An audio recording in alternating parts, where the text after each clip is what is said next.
in this fantastic campsite in Poland. Right here, this house, it's like a really nice shelter with lots of benches, and we sat at that bench last night and played cards and dice games and stuff. So that was lots of fun. The local youth here doesn't seem to be interested in conversation though, which is a bit sad. Overnight it rained, and that passed, thankfully. We're kind of expecting the clouds back there, I don't know if you can see it, those clouds, to give us new rain. But that'll be a good start to the day. Yeah. So we had a great night yesterday, with lots of beer and good food. And yeah, right now we packed up everything and are going to start to the church. I'm excited. Remember that guy in the Pyrenees which overtook us? Yeah.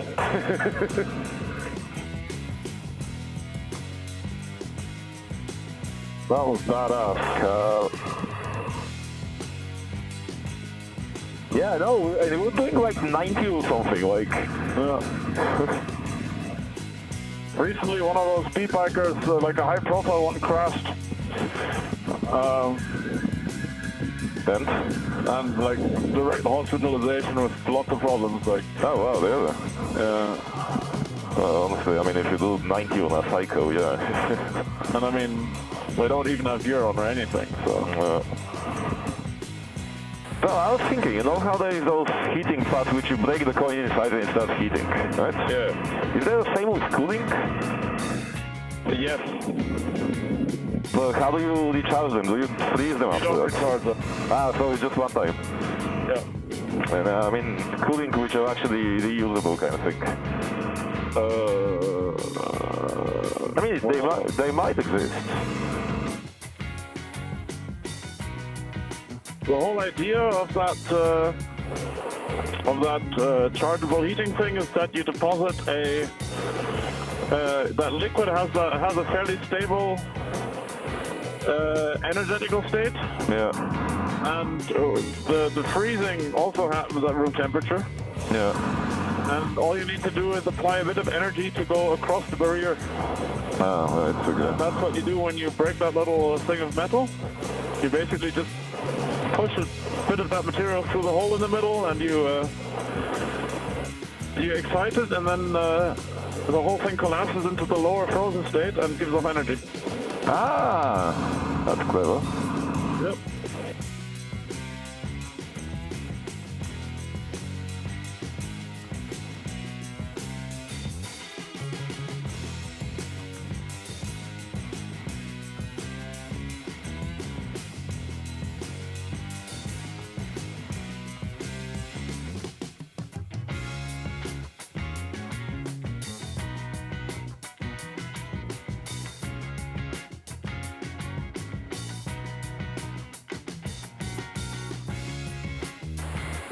Do you know how the chicken crosses the road? Step by step. Yeah, pretty much. I mean, I was gonna go with like it looks at the road and then it crosses it, but yeah. People love to speak to you at the moment, don't they? Pardon? People love to speak to you at the moment, don't they? Well, actually, it's mostly Lisa. Who's, yeah. It's are you still alive kind of go. Well, I think it's more the I'm missing you call and I want your companionship, and basically it's like, why did I go? Well, A bit angry. because you've been going for the past 4 years. Yeah. Maybe they're doing like controls and stuff. Well, the other one, the one that was stopped over there, I think was just speed coloring.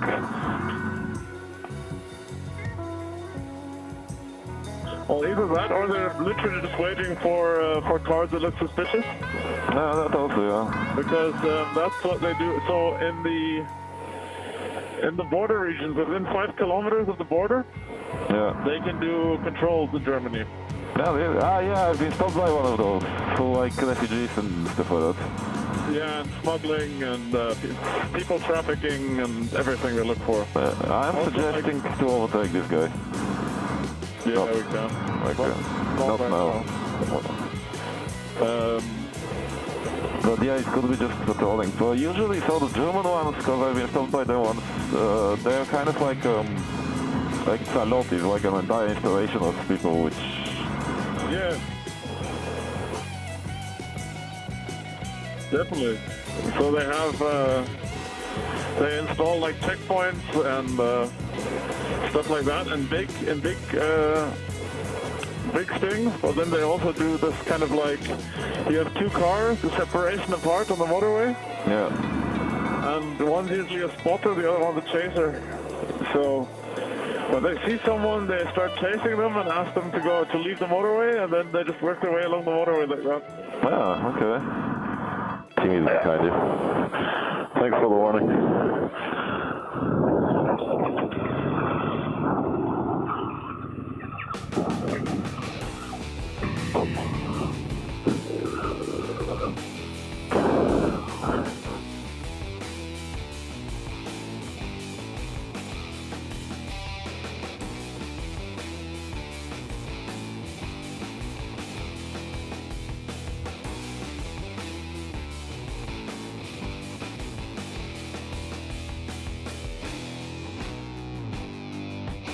Well, maybe that's what... Because I am very vibrating. Okay, pull over here. Yeah, it did a lot of like adjusting to the... It looks a bit flat, like... That's bad, because it just happened. Well, I mean, if it was that flat, the weight would press it down. No, that's what I'm saying, that just started. When you were leaving the fuel station, I was thinking your tire looks a bit flat, but...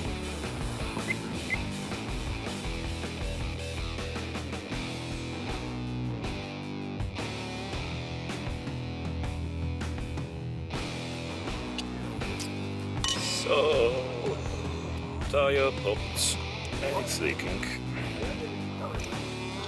a lot, so I'm gonna MacGyver it.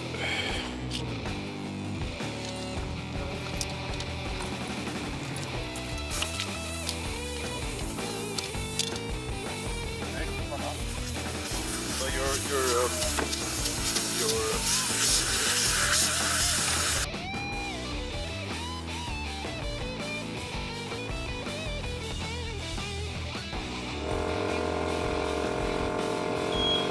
Yeah. Let's see. Come on, stop pumping. I want to hear the tire.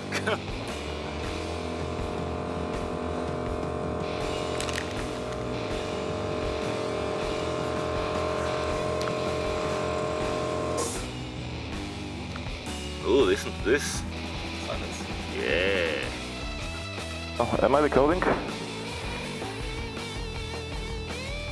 Are you asking me? Yeah. Ooh, falling over. What? Red layer, you are. Okay. Let me just check the tire again. Tire looks good.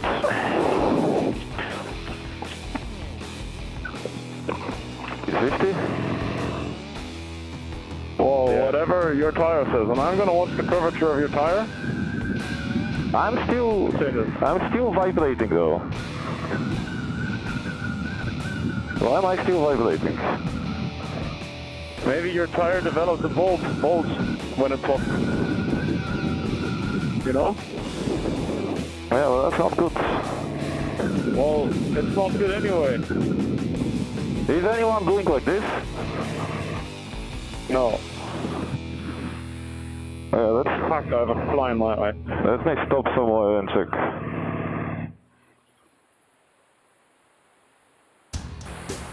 So tonight someone else shall have to go and get a lot of beer.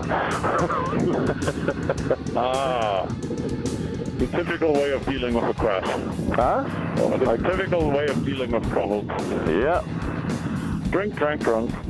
No, I mean, honestly, that's not really the biggest trouble. It's a bit annoying, but, you know. Yeah, nobody got hurt. Yeah, but that was the thing that really pissed me off last year. Like, Because, I mean, I really don't want to damage the outer tire. no. Fuck this road. Yeah. Well, it's gonna be fun, slow, experienced driving. Oh, wow. Fuck me.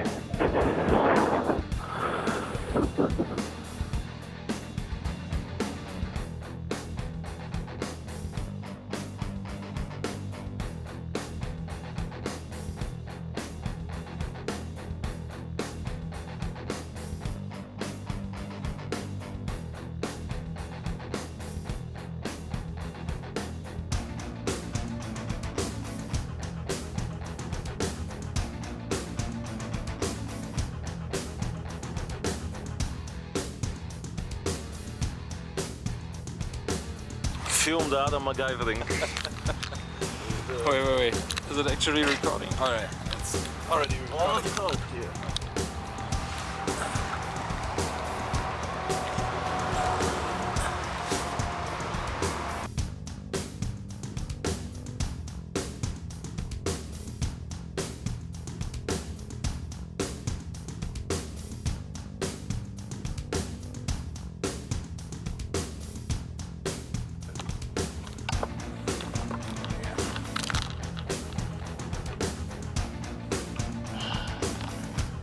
Can you say something? Okay, that's it. All the time. So, it's the end of day 2. 60 kilometers down the road. And this year we are incredibly effective. We're having the workshop day on day 3. Because and a beer. And a beer. Because no, that's the big one. Mike, this guy, puncuter tire, was doing really well until at some point he was like, my bike is wobbling, and his tire kind of did the pancake. So maybe you should explain this. Why am I? Yeah, okay. Well, because you have better understanding. Better voiceful understanding. People hear you better than they do me. At least I have one redeeming quality. Yeah, so everything was good. I was driving, and at some point, like almost instantly, the bike just started like oscillating at a very kind of fixed frequency, up and down. And I was like, what the fuck? We've seen roads like this, right? Some roads just kind of have those kind of wobbles. I was like, is anyone else sensing that? And he was like, no. And I was like, really? And then we stopped and realized that we realized that one of the tires, the back tire, the rear tire, is flat. And then tried pumping it. I realized that the pump that I'm carrying with me for pumping the tire is useless because you can't actually get it into the frame. Now we went to, after that we stopped, we went to the nearest fuel station, tried inflating it, realized it's leaking like hell. So we kind of DIY'd with some washers from new kind of thing.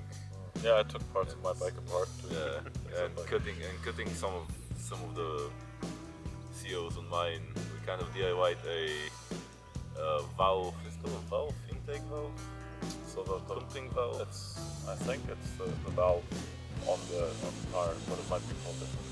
Yeah, anyway, so the thing where you attach the hose so you can actually inflate the tire was leaking a lot. So we managed to make it tighten it enough with rubber seal so it doesn't leak. But then it turns out the tire actually has a puncture as well, like the outer tire.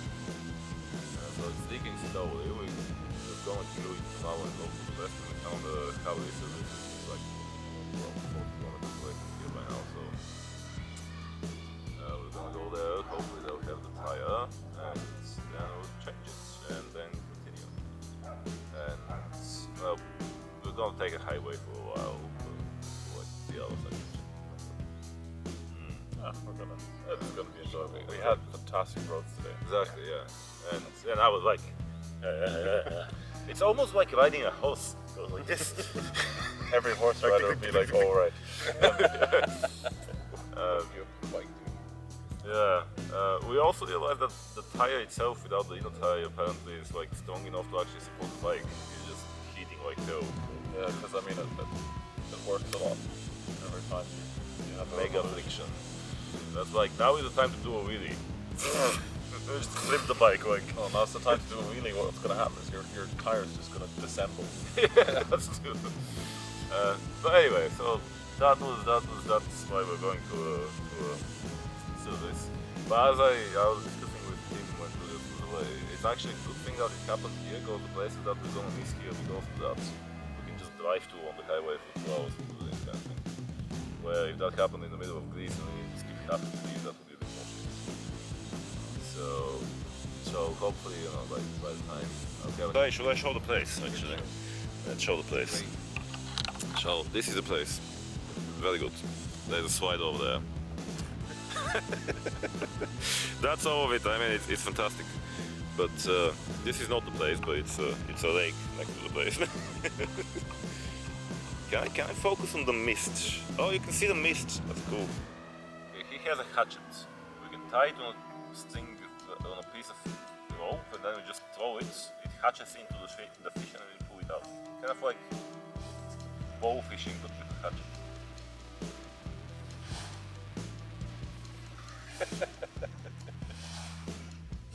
What's up, dude?